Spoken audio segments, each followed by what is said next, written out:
కానీ నా ప్రజలు లెక్కలేనన్ని దినాలు, రోజులు నన్ను మరిచి.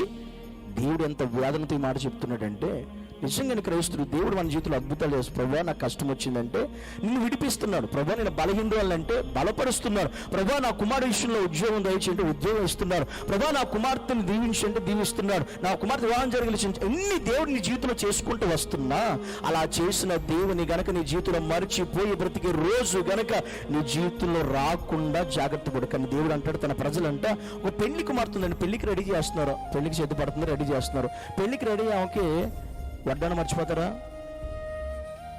తాగుడు పిల్ల మర్చిపోతారా? చెప్పాలి. చైన్ మర్చిపోతారా? గాజులు మర్చిపోతారా? అంటే పెళ్లి కుమార్తె రెడీ చేసి పొరపాటున వాళ్ళ ఉదయం నుండి సాయంత్రం వరకు రెడీ చేస్తారు. పెళ్లి చేసే సేవకులకు బాగా తెలుస్తుంది. పెళ్లి చేసే పెళ్లి ఉదయం అనుకుంటే, ఉదయం మొదలు పెడితే సాయంత్రం వరకు రెడీ అవుతూనే ఉంటుంది ఎవరు?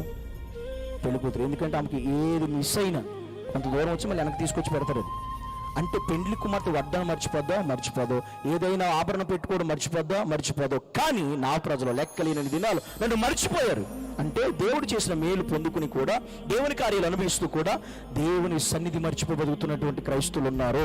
దేవుని మందిరాన్ని మర్చిపోయి విడిచిపెట్టి బ్రతుకుతున్న క్రైస్తువులు ఉన్నారు. దేవుని సన్నిధిలో కనబడకుండా ఉండేటువంటి క్రైస్తువులు ఉన్నారు.